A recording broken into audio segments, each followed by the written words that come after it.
A literal equation is an equation that has a lot of letters in it, and they tell you what variable they want to have you solve for. Instead of literal, if you want to think of it as lettered equation, that works for me. Basically, you're taking a formula and rearranging it to solve for a different variable. And although conceptually it's kind of easy, it's a place where people tend to make mistakes. I'm going to underline the x that we're trying to isolate here and look at what's been done to it. It's been multiplied by m and b has been added.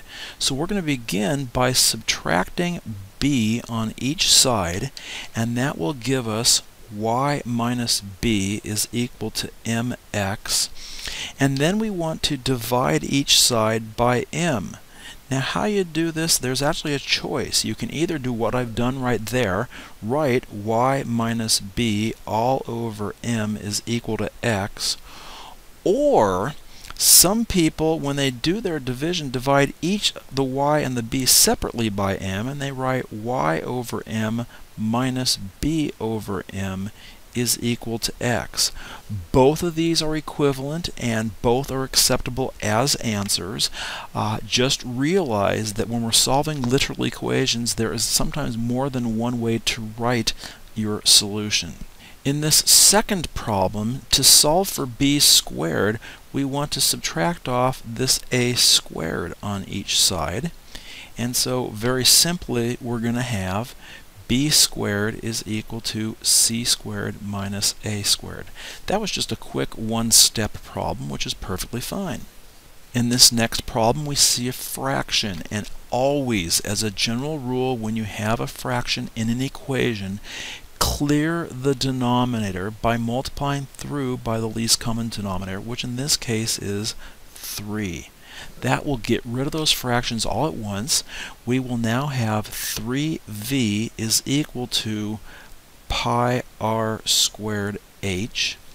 And then to get the h by itself, you want to divide off the coefficients that are in front of that h. So 3 capital V over pi r squared is going to equal h.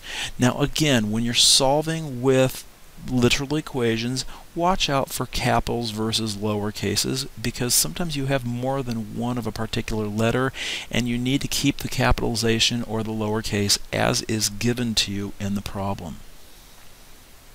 Okay, one final one of these problems.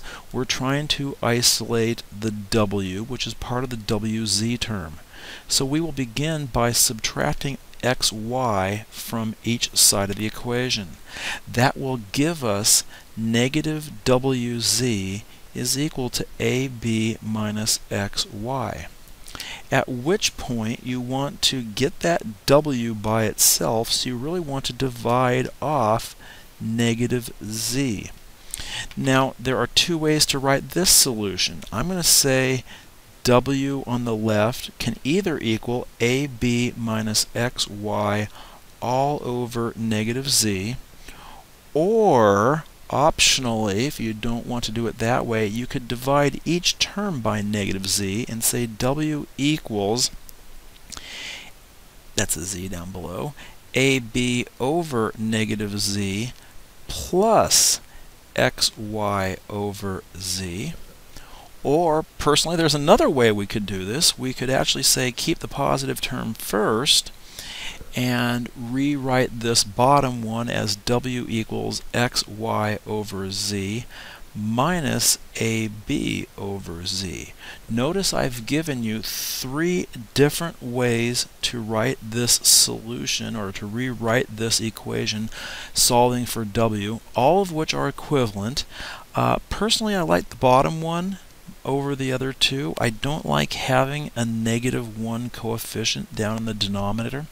So for that reason, I'd probably like this one, or have them combined together with xy minus ab all over z. That would be yet another solution set. Let me write that out up here. xy minus ab all over positive z. That's taking the -1 down below, moving that up to the top, making it a negative ab and a positive xy, and writing that positive xy first.